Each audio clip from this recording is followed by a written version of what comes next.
The silence before the storm. The Korthian High Command had seen empires crumble. They had watched civilizations extinguish themselves in nuclear fire, witnessed species collapse under the weight of their own ambitions. For 3,000 cycles, they had been the galaxy's silent observers, cataloging the rise and inevitable fall of every sentient race that reached for the stars. Humans were supposed to be no different. Commander Zethrak stood on the bridge of the Eternal Judgment, his 4 eyes scanning the tactical display that showed the broken remnants of human civilization. 12 colony worlds burned. Earth itself was a smoldering graveyard, its once blue oceans reflecting the orange glow of orbital bombardment. The human fleet, such as it had been, floated in scattered debris fields across 3 systems. The war had lasted 6 months. It should have lasted 6 days. The resistance continues on Mars, his tactical officer reported, mandibles clicking in what passed for Korthian amusement. They're using mining equipment as weapons, primitive, desperate. Zethrak nodded slowly. Humans had proven surprisingly resilient, more creative in their desperation than intelligence suggested they should be. They fought with everything.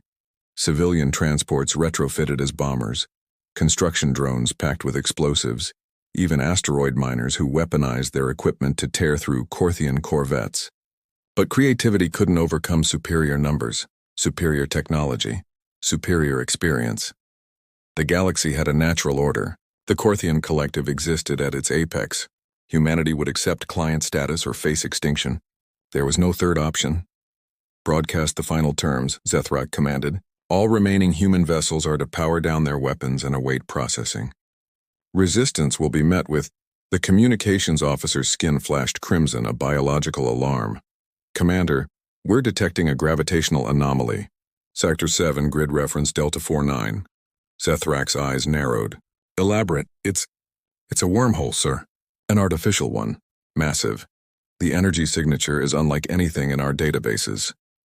Across the bridge, every officer turned to their stations. The Korthian fleet, 300 vessels strong, had been arranged in a victory formation around Mars, a show of overwhelming force designed to break the spirit of the final resistance. Now they watched their displays as space-time itself began to fold. The wormhole appeared like a wound torn into reality, edges shimmering with impossible energies that made their instruments scream warnings. It was large enough to swallow a moon, stabilizing impossibly despite every known law of physics suggesting it should collapse. And then, something emerged. It came through slowly, deliberately, as if it had all the time in the universe. The prow appeared first, a blade of matte black metal that seemed to drink in the light of distant stars. Then came the body, stretching on, kilometer after kilometer of war-scarred hull that bore the scorch marks of battles fought in places unknown. Zethrak felt something he hadn't experienced in his 60 cycles of service. His breathing sacs constricted. His combat hormones spiked. Fear. The ship was enormous, dwarfing even the Korthian dreadnoughts that had brought empires to their knees. But size alone didn't explain the sudden silence that fell across the fleet. It was something else, something in the way the vessel moved with predatory grace, in the way its surface rippled with energy shields that shouldn't exist, in the hundreds of weapon ports that opened along its flanks like the eyes of some ancient god awakening from slumber. Analysis, Zethrak managed, his voice steady despite the biological panic signals racing through his system. The vessel is, Commander, it's human. The design language matches their architectural patterns, but the technology is centuries beyond what they've demonstrated. The power output alone exceeds our entire fleet combined by a factor of 12. That's impossible. Human civilization is broken, their technology inferior. Where could they have? Receiving a transmission, sir. Audio only. Static filled the bridge, then a voice, human, male, tired beyond measure but carrying an edge of something that made Zethrak's combat instincts scream warnings. This is Captain Marcus Chen of the UHSV Undying Resolve. To the Korthian fleet currently occupying the Mars orbital space, you have made a grave miscalculation. We are the last of humanity's deep space expeditionary forces. We left Earth 70 years ago on a mission to the galactic core. We've been traveling back for 3 months ever since we detected the invasion. During that time, we've been listening to our people die, watching our worlds burn, counting every life you've taken. The transmission paused. In that silence, Zethrak could hear his own pulse thundering in his auditory chambers. We are one ship. You are 300. By every tactical analysis, you should win this engagement. But there's something you need to understand about humans. Something your intelligence gathering clearly missed. The undying resolve powered up its weapon systems, and every sensor on every Corthian vessel screamed in alarm. We don't fight wars to win. We fight wars to make sure that if we fall, you fall harder. The void erupted in light. Ghost protocols. The first salvo from the undying resolve wasn't meant to destroy. It was meant to terrify. 12 Corthian destroyers simply ceased to exist. No explosions, no debris fields, no final transmissions. One moment they occupied space, the next they were gone. Erased at the molecular level by weapons technology that shouldn't exist in this corner of the galaxy. Zethrak watched his tactical display with growing horror as his formation scattered like preyfish before a predator. Return fire. All batteries! His voice cracked the words across the fleet channel. 300 ships unleashed everything they had. Plasma cannons designed to crack planet crusts. Kinetic accelerators that fired moon fragments at relativistic speeds. Fusion missiles that could vaporize cities. The combined firepower of the Corthian Collective's most powerful battle group converged on a single target, the undying resolve. Shrugged it off like rain. Its shields didn't just absorb the energy. They seemed to feed on it, growing brighter with each impact, converting hostile fire into defensive power through principles that made Corthian physicists question their understanding of reality. The ship moved through the maelstrom with impossible agility for something so massive, its maneuvering thrusters defying every calculation about mass and momentum. This isn't a warship, Zethrak's science officer whispered, his voice thick with awe and terror. This is something else. Something that's seen things we can't imagine. He was right. The undying resolve bore scars from battles fought against enemies unknown. Its hull patterned with repairs using materials that didn't exist in any database. The ship had traveled to the galactic core and returned. A journey that should have taken centuries. Accomplished in decades through technology that bent space-time itself. Captain Chen's voice returned, calm despite the chaos. We met something out there beyond the veil, something old. Something that taught us the universe is far stranger and more dangerous than we ever imagined. They showed us things, taught us things, in exchange for, well, that's not your concern. What matters is what we learned. Another salvo from the undying resolve. This time 20 ships died. The humans weren't targeting randomly. They were dismantling the Corthian formation with surgical precision, eliminating command vessels, communication hubs, ships whose loss would cascade into systemic failure. We learned that power isn't about size or numbers. It's about will, about how much you're willing to sacrifice, how much you're willing to endure, how far you're willing to go when everything you love is threatened. Zethrak activated his fleet-wide emergency channel. All vessels execute retreat pattern Omega. We regroup beyond. There is no retreat. The undying resolve deployed something new. Pods launched from its flanks, hundreds of them, spreading across the battlefield in a coordinated pattern. They didn't explode.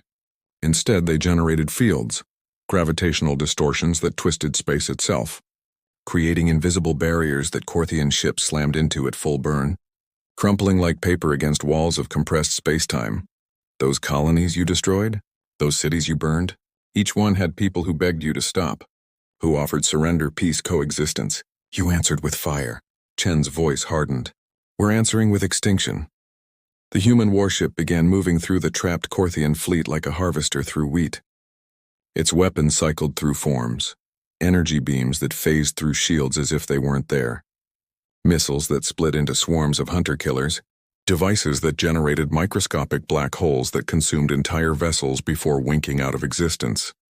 But it wasn't the weapons that broke the Corthian will. It was the realization that every tactical response they attempted, the humans had already countered. Every escape vector they tried, the undying resolve had already blocked. The ship fought with the precision of an intelligence that had wargamed this encounter 1,000,000 times, predicted every move, prepared for every contingency. How? Zethrak transmitted directly to the human vessel. How did one ship become this? We didn't become anything, Chen replied. We just stopped holding back. You invaded assuming we'd shown you our full strength during first contact. You thought our colony defense fleets represented humanity's military apex. You never stopped to ask why a species would send its most valuable asset, An expedition to the galactic core, on a mission during peacetime. You never questioned what we might find out there, what might find us. The undying resolve ceased fire. Around it, the remains of the Korthian fleet hung in space. 73 ships out of 300 damaged, depleted, surrounded. I'm giving you something you didn't give us, Chen said. A choice. Leave Sol system. Return to your collective. Tell them what happened here. Tell them that humanity has drawn a line. Cross it again, and we won't stop at your fleets. We'll come for your worlds, your systems, your civilization. We'll show you what we learned in the dark between stars.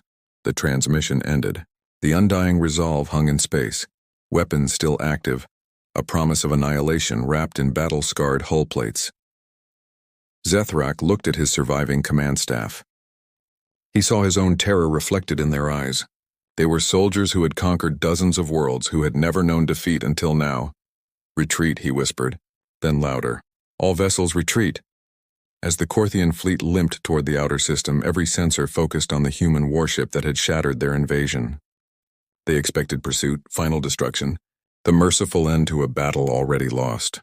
Instead, the undying resolve turned toward Mars, toward the mining colonies where humanity's final refugees waited, hoping against hope, and above the red planet.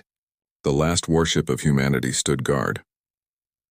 The vigil 3 days after the battle, Captain Marcus Chen stood alone on the observation deck of the undying resolve, watching Mars turn slowly beneath him. The red planet's scars were visible even from orbit. Mining operations torn apart by Korthian bombardment, settlements reduced to craters, terraforming stations that had taken decades to build, now twisted metal monuments to human ambition cut short. But there were lights. Scattered, weak but undeniably alive, the survivors were emerging from underground shelters, sending cautious transmissions to the massive warship that had appeared like an angel of vengeance from the depths of space. Marcus was 73 years old, though his body told a different story.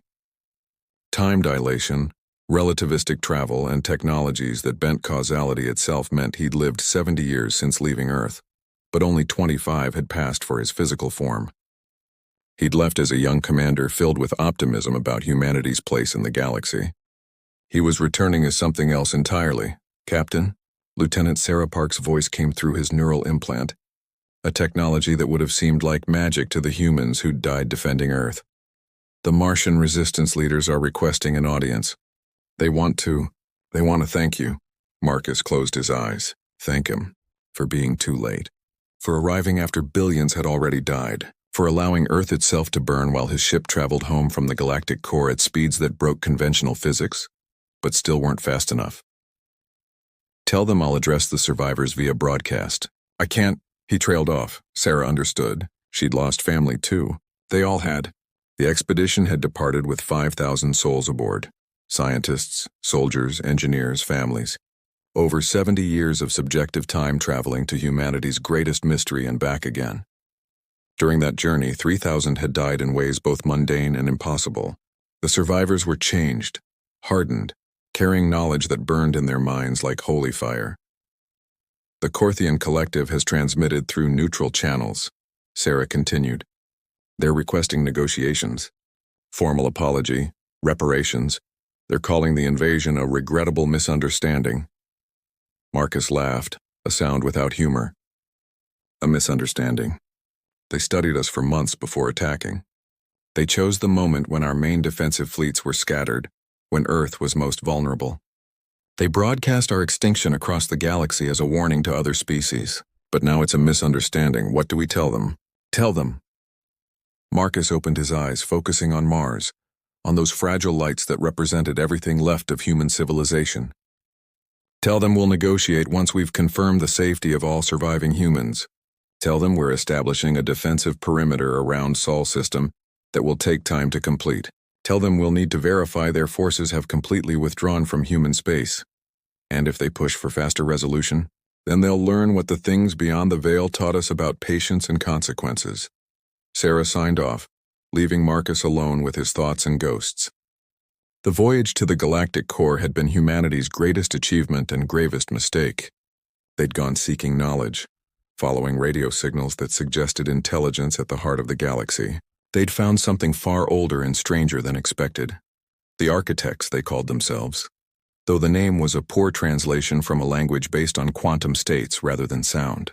They were beings that existed partially outside normal spacetime, entities that had witnessed the universe's birth and would see its end.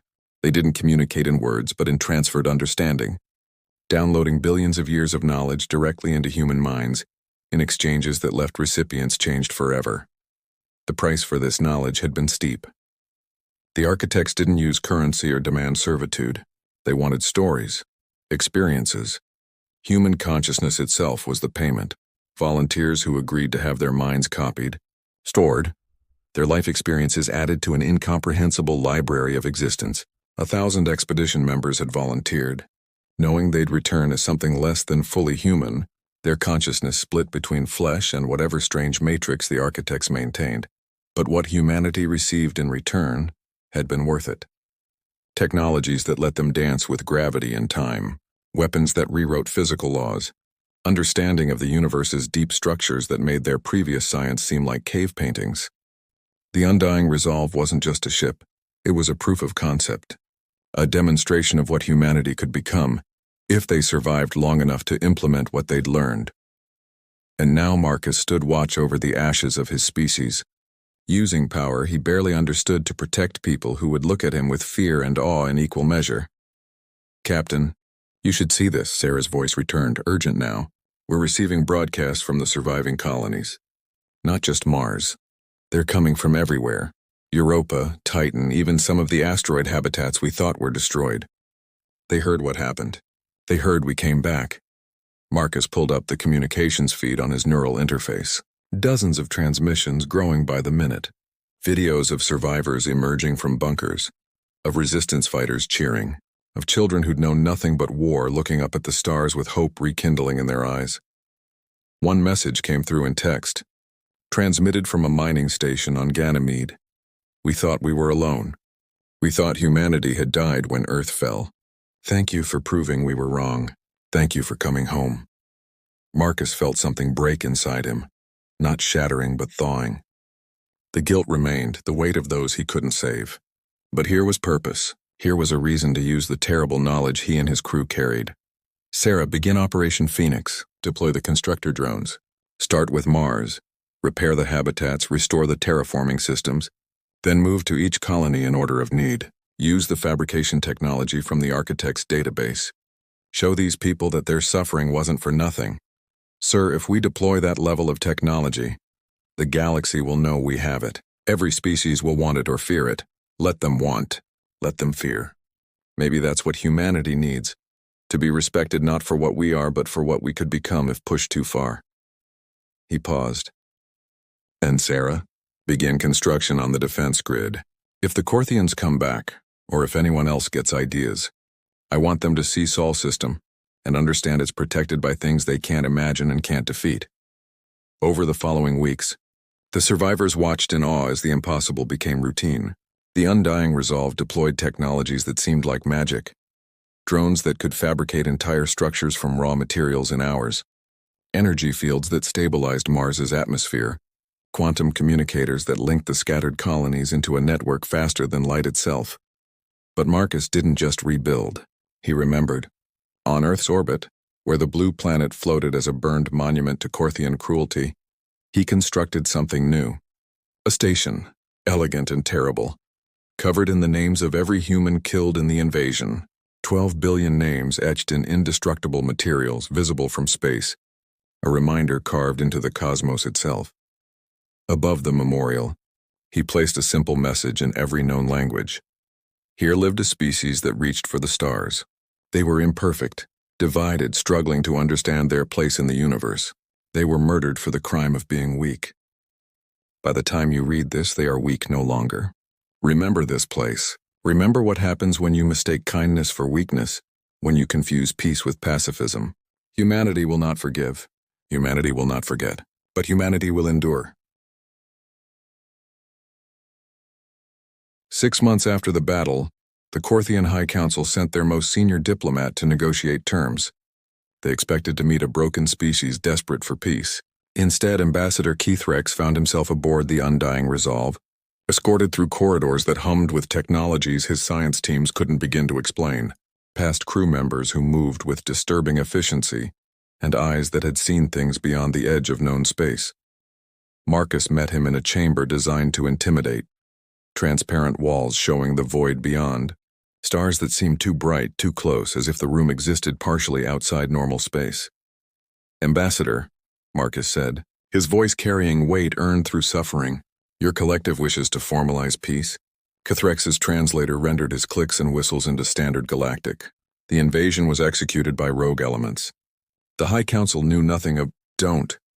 Marcus held up one hand. "Don't insult both our intelligence with lies. You tested us. You found us wanting. You made your choice. Now live with the consequences." "What consequences?" "You defeated a battle group. The collective has hundreds more. Thousands of ships across dozens of sectors." Marcus smiled, and Cathrex felt his survival instincts scream warnings. "Yes, you do. And if any of them enter Sol system or approach a human colony, they'll encounter defense systems that make the undying resolve look primitive. I've seeded this entire region of space with technologies your scientists won't discover for millennia. This is humanity's line. We won't cross it, we're not conquerors, but neither will you. And if the collective doesn't agree, then we'll activate our contingency. You see, Ambassador, we learned something important from the beings we met beyond the veil. They taught us that the universe is far stranger than anyone suspects. They taught us about places where the laws of physics are more flexible, where conscious will can reshape reality itself. Would you like to know what we learned to do there?" Marcus touched a control, and the chamber's walls lit with images. Footage from the galactic core showing impossibilities that made Cathrex's body flush with biological terror. Structures that existed in more dimensions than should be possible, beings of pure energy dancing between stars. Weapons that could unmake suns. We brought back more than technology, Ambassador. We brought back proof that humanity can adapt, can learn, can become whatever we need to be. Right now we need to be strong enough that no one ever tests us again. Strong enough that our children can grow up without looking at the sky in fear. Strong enough that the name human becomes synonymous with a line no sane species crosses. Cathrex was silent for a long moment. "Finally, what terms do you propose?" "The collective will formally recognize human sovereignty over Sol system and all territories within a 50 light-year radius. Any Corthian vessel entering this space will do so only with explicit permission. Reparations will be paid, not in currency but in technology transfers, information, resources for rebuilding.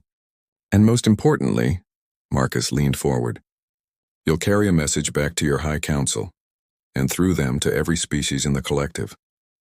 Tell them humanity's era of vulnerability has ended. Tell them we're no longer the scattered colonies they terrorized. We're something new, something that learned to be strong in ways they can't imagine. And if we refuse, then we'll demonstrate exactly what we learned out there in the dark. And believe me, Ambassador, that's not something you want." The treaty was signed within a week. The galaxy watched as the mighty Corthian collective, conquerors of hundreds of worlds, bent knee to a species they'd nearly exterminated. Questions rippled through interstellar civilization. What had humanity become? What waited in Sol system behind those mysterious defenses? Most importantly, what lurked at the galactic core that could change a species so fundamentally? Marcus never told them the full truth. He couldn't. The human mind wasn't built to fully comprehend what the architects had shown them. But he didn't need to explain. The galaxy had learned its lesson in the most primal way possible. Humanity had drawn its line. Behind that line lay mysteries, technologies, and a will forged in the furnace of near extinction. Ahead lay a future uncertain but no longer hopeless. And in the darkness above Mars, the undying resolve stood its eternal vigil, a monument to those lost and a promise to those surviving. Never again would humanity face extinction alone. Never again would they be caught unprepared. They had touched the infinite and returned changed. They had seen the abyss and learned to stare back without blinking. The aliens had stood silent when humanity's final warship emerged from the void. Now silence reigned across the galaxy whenever humanity's name was spoken. Not the silence of contempt, but the silence of respect earned through sacrifice and written in the stars themselves. The war was over. The vigil had just begun.